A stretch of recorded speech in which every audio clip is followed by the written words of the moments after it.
Hello guys, मेरा नाम है रवि। स्टडी गुलर में आपका बहुत बहुत स्वागत है।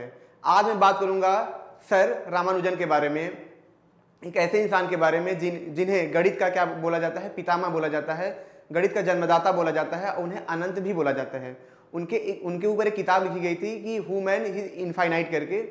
इस पर एक मूवी भी बनी है, तो आप उसको देख भी सकते हैं यूट्यूब पे, इंग्लिश में है, तो कोशिश करिएगा उसका सबटाइटल चालू करके देखिए। तो आज हम बात करेंगे रामानुजन के बारे में, कि अद्भुत इंसान के बारे में जिन्होंने अपने गणित से पूरे विज्ञान को बदल के रख दिया। विज्ञान को क्यों बदल के रख दिया, एक बात समझिए, विज्ञान की नींव जो आज विज्ञान है वो गणित पे ही आधारित है। नहीं तो क्या होता, नहीं तो ये होता कि मान लीजिए हमको 2 किलोमीटर दूर जाना है, 2 किलोमीटर क्या है, मैथ है, मैथ होता ही नहीं तो विज्ञान कहाँ से होता। तो विज्ञान हमेशा क्या होता, अनसर्टेन होता। इसलिए मैथ का बहुत बड़ा योगदान है जो काम किया है रामानुजन ने। मैं आपको दोस्तों बता दूं, इन्होंने ऐसे ऐसे थ्योरम दिए जो आज मेडिकल साइंस इन सब में बहुत ज़्यादा इनका यूज हो रहा है। ब्लैक होल, स्ट्रिंग थ्योरी, इन सब में इसका यूज हो रहा है, एआई में इसका यूज हो रहा है। आप अंदाजा नहीं लगा सकते उनका कितना बड़ा कंट्रीब्यूशन है। मैं आपको ये भी बता दूं कि एक ऐसे इंसान थे, ऐसे जीनियस थे जी, ये आइंस्टाइन, न्यूटन से भी बहुत बड़े विद्वान थे। क्यों थे? क्योंकि ये सोचते नहीं थे, इनको चीज़ें अपने आप से आ जाती थी। इस कहानी के बारे में हम चर्चा करेंगे और आज जानेंगे एक महान इंसान। आपको गर्व होगा कि हमारे धरती पे, हमारे भारत में ऐसे इंसान ने जन्म लिया जिसने गणित में पूरी दुनिया में परचम लहराया है। देखिए, यहाँ पे हम इंट्रोडक्शन की बात करेंगे। देखिए, जैसा कि मैंने आपको ये सब बताया ही था कि रामानुजन किस तरीके से इतने महान गणितज्ञ थे, लेकिन होता क्या है दोस्तों कि ये तमिलनाडु में इनका जन्म होता है। तमिलनाडु में गांव में इनका जन्म होता है। कब जन्म होता है? 22 दिसंबर 1977 में। और होता क्या है कि ये बहुत ही गरीब इंसान होते हैं। गरीब मतलब आप देखेंगे जैसे कि होता क्या, उस टाइम बहुत ही पॉवर्टी थी इंडिया में, बहुत ज़्यादा गरीबी थी। तो होता क्या है कि ये बचपन से बहुत ही क्या होते हैं कि काफ़ी मोटे होते हैं, मतलब काफ़ी मोटे होते हैं, काफ़ी जीनियस भी होते हैं। जीनियस कैसे होते हैं ये तो बाद में पता चलेगा, लेकिन होता ये इतने मोटे होते हैं, जब स्कूल में जाते हैं तो उनकी माँ उनसे बोलती है कि बेटा कोई तुमसे झगड़ा वड़ा ना कर ले। तो बोलते हैं कि मुझे किसी झगड़ा करने की जरूरत ही नहीं, मैं उसके ऊपर एक बार गिर जाऊंगा वो चटनी बन जाएगा, ऐसे हंसते हुए बोलते हैं। लेकिन होता है कि जब ये बचपन में पढ़ते हैं तो जो मैम होती हैं, जो क्लास में जो टीचर होती हैं, उनको ये चीज़ मतलब सवाल वो बताती कि अगर आपके पास दो केला है तो उसको क्या करें, उसको 2 का भाग दे दें तो एक केला एक को मिल जाएगा, एक केला दूसरे को मिल जाएगा। फिर वो बोलती हैं कि अगर एक में 1 का भाग दोगे तो हमको 1 मिलेगा।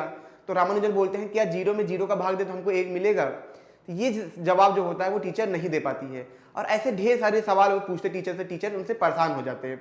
और दोस्तों फिर होता क्या है, होता ये है कि सिर्फ क्लास 10 तक जाते जाते, जब क्लास 10 में जाते हैं तो मतलब जब क्लास 10 में जाते हैं तो ये इनको एक किताब मिलती है, और फिर ये क्या करते हैं, एवलर जो होते हैं, जो बहुत ही बड़े गणितज्ञ हैं, उनके थ्योरम पे काम करते हैं, एक रिसर्च लिखते हैं, और उनको लगता है कि मैंने बहुत बड़ी चीज़ की है। लेकिन फिर क्या होता है, होता ये है कि एक बार उनके अलमारी में किताब रखी होती है, जब वो किताब जाते हैं देखते हैं तो वहाँ पे क्या होता है कि उनको पता चलता है ये तो पहले से ही खोजा जा चुका है।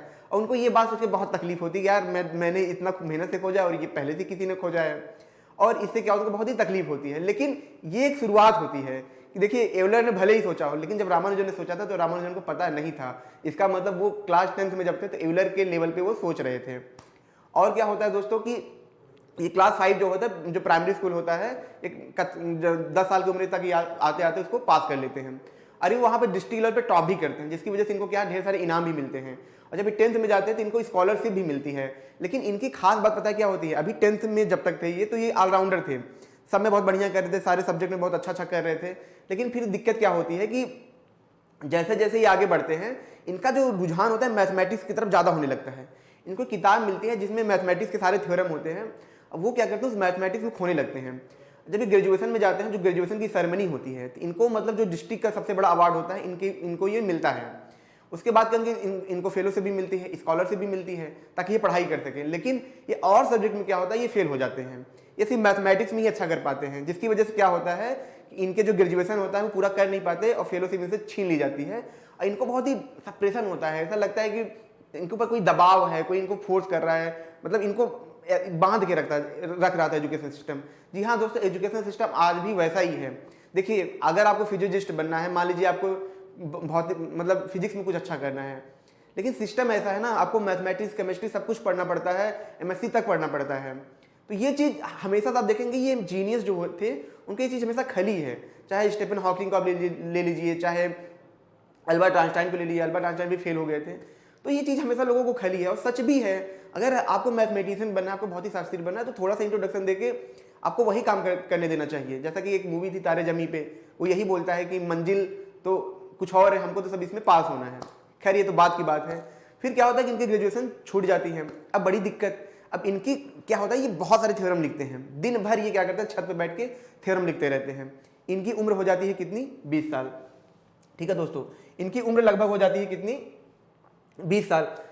अब होता क्या है कि देखिए मैं आपको थोड़ा सा, इनकी जो उम्र हो जाती है लगभग 20-22 साल के आसपास हो जाती है। अब होता क्या है कि इनकी जो माँ होती है वो काफ़ी डर उनको लगता है कि लड़का घर में बैठा है, कुछ कर नहीं रहा है, ऐसे तो कैसे काम चलेगा। एक दिन माँ क्या करती है, उनको बातों बातों में बोल देती हैं कि कुछ काम धाम करो, तो छत पे बैठे रहते हो दिन भर मैथमेटिक्स, क्या कर रहे हो तुम, तुम्हारी शादी करने का उम्र आ गया है, तुम शादी कर लो। अब रामानुजन ये बात सुनते हैं और उनकी माँ क्या काम करती है, दूसरे गाँव में जाती हैं। वहाँ पर जब जाती हैं तो एक उनके रिश्तेदार होते हैं, उनकी लड़की होती है जिसका नाम जानकी होता है। जो जानकी होती है उनकी उम्र सिर्फ 9 साल होती है और उसी वक्त इनकी शादी करा दी जाती है। अब जरा सोचिए, इंडिया में ऐसा भी टाइम रहा है कि बहुत कम एज में शादियाँ हुआ करती थी, तो उसमें इनकी शादी करा दी जाती है। और जब इनकी शादी हो जाती है तो रामानुजन के ऊपर जिम्मेदारी आ जाती है। इनके पिताजी नहीं होते हैं, जिनके ऊपर जिम्मेदारी आ जाती है, घर की जिम्मेदारी आ जाती है। फिर ये क्या करते हैं, मद्रास एक दूर शहर होता है, वहाँ पर वो निकल जाते हैं जॉब के लिए। जब वहाँ पे जॉब ले जाते हैं तो वहाँ के एक राव करके वो होते हैं, मतलब जो मैथमेटिकल सोसाइटी होती है उसके क्या होते हैं, डिस्ट्रिक्ट कलेक्टर होते हैं, उनसे मुलाकात होती है। और जब वो राव इनसे मिलते हैं, इनके थ्योरम देखते हैं, तो वो देखते हैं कि यार ये इंसान तो जीनियस है, मतलब ऐसा विद्वान इंसान जो भारत में इतना जीनियस इंसान।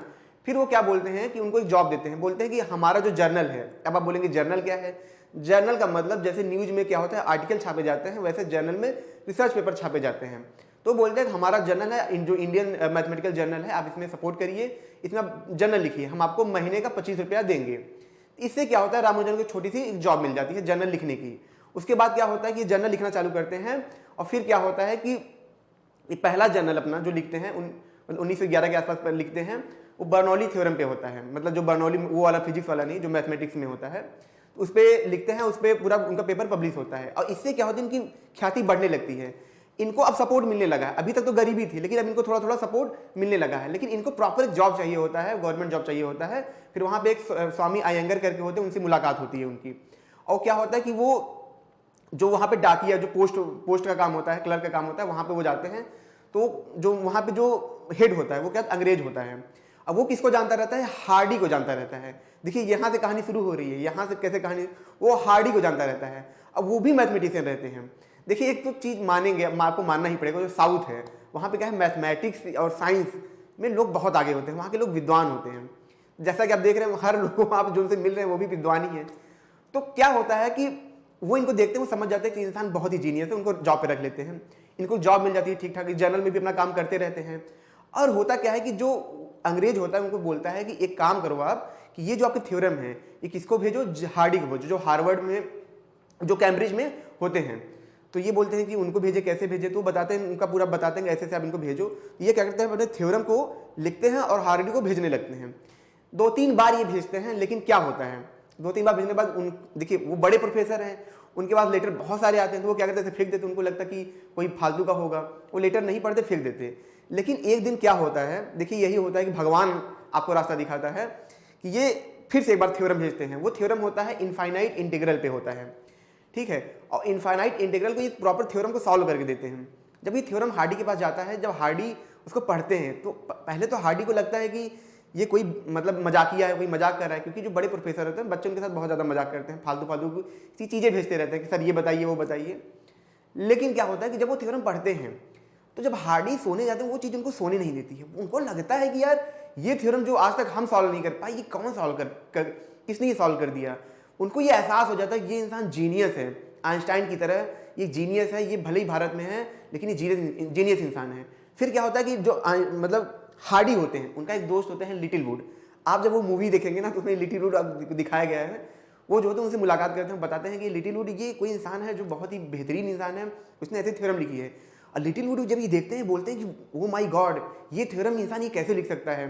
फिर ये क्या करते हैं, उनसे फिर ये लेटर भेजते हैं हार्डी। अब हार्डी क्या सोचते हैं, हार्डी सोचते हैं इतना जीनियस इंसान है, इसको क्यों ना यहाँ पे लाया जाए।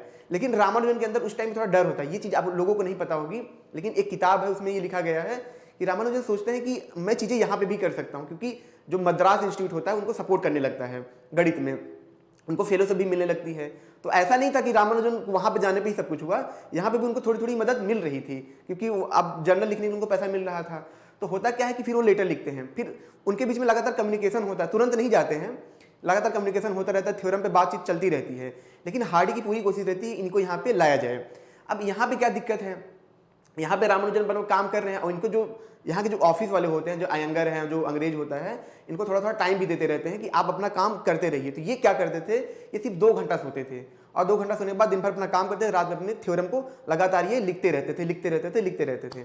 फिर क्या होता है कि हार्डी एक बार इनको बोलते हैं कि आप यहाँ पे आइए, आपको हम एज ए यहाँ पे स्कॉलरशिप भी देंगे, फेलोशिप भी देंगे और आपको एज ए हम असिस्टेंट प्रोफेसर के तौर पे भी हम रखेंगे।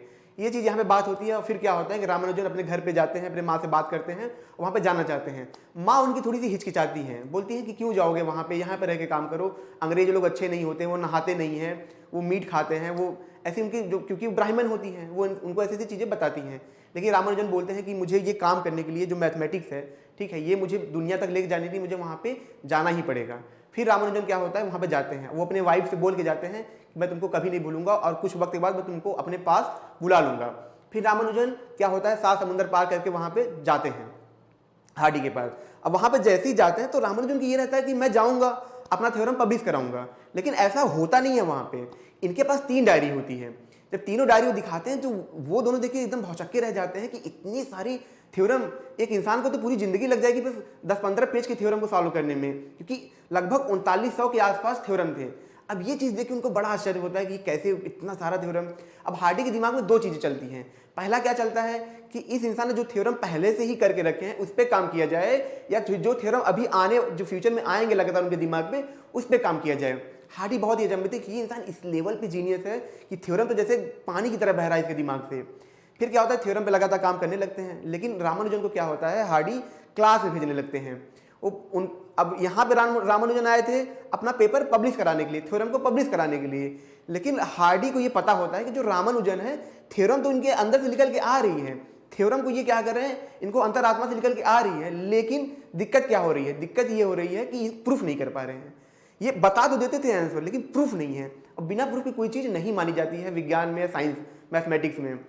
तो एक दिन क्या होता है कि फिर रामानुजन के पास आते हैं, बोलते हैं कि मुझे मेरा पेपर पब्लिश क्यों नहीं कराया जाता है। फिर वो लेके जाते हैं एक लाइब्रेरी में, वहाँ पे न्यूटन की किताबें दिखाते हैं और यूलर की किताबें दिखाते हैं। और हार्डी बोलते हैं कि पता है ये लोग इतने आगे क्यों गए हैं। और एक साइंटिस्ट का नाम और बताते हैं कि वो इतना आगे क्यों नहीं गया। तो बोलते हैं क्यों नहीं, उन्होंने बोला कि जो एलर थे इनको प्रूफ करना आता था, अपनी चीज़ों को प्रूफ करना आता था, न्यूटन को प्रूफ करना आता था, इसलिए इतने आगे गए। तुम्हारे पास ऐसी चीज़ तुम्हें जिस दिन प्रूफ करना आ जाएगा तो उस दिन तुम बहुत आगे जाओगे। फिर क्या होता है, फिर उसके 2 दिन रात में जाते हैं, जो रामानुजन होते हैं लगातार थ्योरम को प्रूफ करते हैं। अब प्रूफ करके आते हैं हार्डी के पास, दिखाते हैं। और फिर क्या होता है, वहाँ पे सिलसिला चालू होता है और क्या करते हैं, हार्डी उनका पेपर पब्लिश कराने लगते हैं। और पहला पेपर उनका पब्लिश होता है अमेरिकन जर्नल में।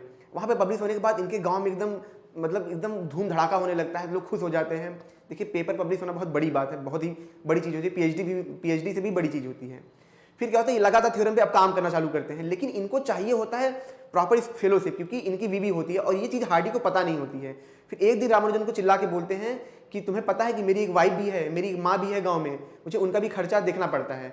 उसके बाद ये हार्डी को बहुत बुरा लगता है। फिर वो सोसाइटी में, हालांकि हार्डी लगे होते हैं, फिर वो जो रॉयल सोसाइटी होती है वहाँ पे जाकर रिकमेंड करते हैं कि इनको प्लीज़ यहाँ का मेंबर बनाया जाए। और फिर क्या होता है, इनका जब बैचलर कंप्लीट, इनको जब डिग्री मिल जाती है, आर्ट्स की डिग्री मिल जाती है इनके रिसर्च पेपर पे, उसके बाद क्या होता है, इनको रॉयल सोसाइटी का मेंबर बना लिया जाता है। ये दूसरे रॉयल सोसाइटी के मेंबर होते हैं। पहला कौन है आपको कमेंट करके बताना है। फिर क्या होता है कि रामानुजन वहाँ के सोसाइटी के मेंबर बन जाते हैं और इनको फेलोशिप मिलने लगती है। अब मैं आपको बता दूं कि इनको बहुत ज़्यादा फेलोशिप मिलती है। उस टाइम के हिसाब से जो और प्रोफेसर थे उनसे भी ज़्यादा इनको फेलोशिप मिलती है। और फिर ये लगातार अपने थ्योरम पे काम करने लगते हैं और उनके पेपर लगातार पब्लिश होते हैं। उसी वक्त विश्व युद्ध भी चालू हो जाता है, प्रथम विश्व युद्ध भी चालू हो जाता है, जिसकी वजह से इनके काम में बहुत ज़्यादा अड़चने आती हैं, क्योंकि हार्डी भी चले जाते हैं, लिटिल वुड भी चले जाते हैं, मतलब ये लोग युद्ध में व्यस्त हो जाते हैं। अब मैं आपको बता, जो लिटिल वुड थे वो खुद भी जाते हैं युद्ध करने के लिए। और इससे क्या होता है कि इनके काम में बहुत प्रभावित आता है। हार्डी ने अपने लेटर में खुद भी लिखा है कि जो रामानुजन थे उनको वो ख्याति नहीं मिली जो उनको उस वक्त मिलनी चाहिए थी। फिर क्या होता है, काफ़ी वक्त बीत चुका होता है, रामानुजन अपने घर पे लेटर लिखते रहते हैं काफ़ी वक्त तक। लेकिन बीच में क्या होता है कि लेटर क्या होता है, इनके पास वापस नहीं आता है। ये बहुत आश्चर्य हो जाते हैं कि लेटर क्यों वापस नहीं आ रहा है, क्योंकि इनकी जो माँ होती हैं वो जो लेटर जाता है उनके पास वो उनको नहीं जाने देती हैं जानकी के पास, और जानकी जो लेटर लिखती थी वो नहीं जाने देती है रामानुजन के पास। इससे क्या होता है, बहुत लंबा वक्त बीत जाता है और रामानुजन बहुत घबरा जाते हैं। उनकी माँ ऐसा क्यों करती हैं, क्योंकि रामानुजन चाहते थे कि उनकी जो वाइफ है उनके साथ वहाँ कैम्ब्रिज में चली आए, उनके साथ वहाँ पे बुलाना चाहते थे, और उनकी माँ ऐसा नहीं चाहती थी कि उनकी वाइफ चली जाए, मेरा बेटा मुझे छोड़ के वहाँ चला जाए, इस वजह से ऐसा वो करती हैं। फिर रामानुजन हार्डी से बात करते हैं और वो बोलते हैं कि देखिए मुझे घर जाना है, मुझे घर वापस जाना है, मुझे घर की बहुत टाइम क्योंकि हो चुका होता है। और दूसरी तरफ क्या होता है, इनका जो तबीयत है बहुत ज़्यादा खराब होने लगता है। खराब क्यों होने लगता है, ये होते हैं वेजिटेरियन। अब वहाँ पे वेजिटेरियन चीज़ें इतनी ज़्यादा मिलती नहीं है, तो इससे क्या होता है कि ये मीट चीज़ें खाते नहीं, अंडा खाते नहीं थे। इससे क्या होता है कि इनकी हेल्थ बहुत ज़्यादा खराब होने लगती है, और इतनी ज़्यादा खराब हो जाती है एक दिन नींद में क्या होता है, इनके पूरे बॉडी पे क्या होता है, पूरे मैथमेटिक्स ऐसे छपने लगते हैं। और हार्डी आके उनसे पूछते तुम ऐसा क्यों कर रहे हो, वो बोलते हैं कि आपको पता है कि मैथमेटिक्स मुझे कौन बताता है। वो बोलते हैं कौन बताता है, वो बोलती हैं जो मेरी कुल देवी है वो मुझे आके सपनों में मुझे मैथमेटिक्स बताती हैं। ये बात हार्डी सुन के आश्चर्य रह जाते हैं। फिर क्या होता है कि रामानुजन फिर अपने भारत वापस आते हैं। जब वो भारत वापस आते हैं तो उनको देखो ट्यूबरकुलोसिस हो चुका होता है। तो भारत जब आते हैं तो अपने घर पे लोगों से मिलते हैं, उनसे बहुत दूर दूर के लोग मिलने आते हैं, बड़े बड़े इंस्टीट्यूट के लोग उनसे मिलने आते हैं, और उसी के तहत उनकी तबीयत खराब होने लगती है बहुत। और दोस्तों क्या होता है कि बहुत सारा ये थ्योरम दुनिया को देखे जाते हैं, जिसमें से जो मुख्य थ्योरम क्या है, आप जैसे कि यहाँ पे देख रहे हैं, या थीटा फंक्शन की देख रहे हैं, division formula, mock theta, divergent series. ये जो मॉक थीटा है दोस्तों, मैं आज आपको बता दूं कि उस टाइम पे ब्लैक होल जैसे रिसर्च नहीं हुए थे, ब्लैक होल जैसे कुछ चीज थी ही नहीं, लेकिन ये उस टाइम पे ऐसे थ्योरम खोज के गए जिनका आज यूज ब्लैक होल में हो रहा है, वार्म होल में हो रहा है, ठीक है, इन सब में हो रहा है। और ये क्यों हो रहा है, क्योंकि इनकी मैथमेटिक्स के बिना उन चीजों के बारे में काम किया ही नहीं जा सकता है। अब मैं आपको बता दूं, जो कैंसर होता है, जब इंसान को कैंसर होता है तो कैंसर फैलता है, वो रैंडम फैलता है, कभी ऐसे फैलेगा, कभी मतलब ब्रांच की तरह फैलता है, रैंडम फैलता है, किसी को पता नहीं होता। तो उसमें इन्होंने एक मैथमेटिक्स दिया है जिसके द्वारा कि जो पेशेंट होते हैं उनको दवा दिया जाता है उस मैथमेटिक्स का यूज करके, कि कितना दवा हमको दिया जाना है, उस मैथमेटिक्स का यूज होता है। और दोस्तों मैं आपको बता दूं कि सुपर स्ट्रिंग थ्योरी, ठीक है, जो सुपर स्ट्रिंग थ्योरी है, जो आज की सबसे चर्चित थ्योरी है, उसमें रामानुजन का मैथमेटिक्स यूज किया जाता है। आप एक चीज जानते होंगे कि 1 + 2 + रामानुजन करके 1 - ऐसे करके 1/12 होता है, ऐसे कुछ करके होता है। ये साइंस मैथ में नहीं माना जाता है, लेकिन फिजिक्स में इसका यूज किया गया है सुपर स्ट्रिंग थ्योरी का। मैं आपको बता दूं दोस्तों, एआई हुआ, इन सब में इनका यूज किया जा रहा है। और मैं आपको बता दूं लगभग 3900 से ज्यादा रिजल्ट, जब इनकी डेथ हो गई तो ये 3900 से ज्यादा ऐसे थ्योरम देखे गए जो अभी तक ये प्रूफ हो रहे हैं, पर टोटली प्रूफ नहीं हो पाए हैं। तो ये मतलब रामानुजन थे। आपको बता दूं कि जो न्यूटन है, आइंस्टाइन है, ये कितने 300-400 रिसर्च पेपर लिखे हैं, लेकिन एक इंसान लगभग 4000 थ्योरम देके चला जाए, और सिर्फ कितने उम्र में, 32 साल की उम्र में। जब 32 साल की उम्र में लोग 1-2 पेपर पब्लिश करते हैं, वो उस उम्र में ये देके चले जाएं, तो आप सोचिए वो इंसान अनंत नहीं है तो क्या है, वो इंसान अनंत नहीं है तो क्या है। मैं आपको बता दूं कि इसी गर्व करिए कि इसी चीज पे भारत में क्या होता है, इनके जन्मदिन पे क्या होता है, नेशनल मैथमेटिक्स डे मनाया जाता है 22 दिसंबर को, इन्हीं के जन्मदिन पे। तो ये रामानुजन थे, रामानुजन अनंत थे। मैं आपको बता दूं कि इन्होंने इतना ज्यादा मैथमेटिक्स काम किया, स्पेस टाइम जो इनफाइनाइट होता है उसके बारे में तक ये बता के चले गए थे। और मैं बता दूं कि ये 3900 थ्योरम तो जो ऐसे थ्योरम है जिन पे भी काम हो रहा है, उससे पहले तो बहुत सारे थ्योरम ये दे के चले गए। एक बार क्या हुआ था कि जब हार्डी मतलब कंपेयर कर रहे थे कि जो रामानुजन वो मतलब किस लेवल पे मैथमेटिशियन है, जैसे ऐसे समझिए कि सोना है कितने कैरेट का है, तो वैसे ही जब इनको कंपेयर किया गया तो रामानुजन ने सबको, एवलर को मतलब 90 दिया, अपने आप को 70 दिया, लिटिल वुड को 80 दिया, लेकिन रामानुजन को बोला कि 100 में से 100, मतलब ये इनके जैसा मैथमेटिशियन पूरी दुनिया में कोई है ही नहीं। और मैं बता दूं कि जब इनकी डेथ हो जाती है 32 साल की उम्र में, तो इनकी जो वाइफ होती हैं वो गवर्नमेंट से रिकमेंड करती है कि इनके लिए क्या हो, एक मूर्ति बनाई जाए। इसलिए गवर्नमेंट क्या करती है कि इनके लिए प्रॉपर क्या होती है, इनकी शिला भी बनाती है। तो एक महान गणितज्ञ थे जिनके बारे में मैंने एक रिव्यू किया। रिव्यू करना बहुत छोटी सी बात है, मैं बहुत ही आज खुश था कि मैं उस लायक हूँ कि मैं इनके किताब का रिव्यू कर सकूँ। और दोस्तों मैं आपको जरूर रिकमेंड करूँगा, जो इनकी मूवी है, ठीक है, हॉलीवुड वालों ने बनाई है, लेकिन आपको जरूर देखिएगा। आपको एहसास होगा कि एक इंसान जो भारत में रह के कितना बड़ा काम किया है, आप सोच भी नहीं सकते हैं। ये बहुत गर्व की बात है। और अगर आपको अच्छा लगा हो तो प्लीज़ को लाइक करें, कमेंट करें, शेयर जरूर करिएगा। मिलते हैं नेक्स्ट लेक्चर में। Thank you so much.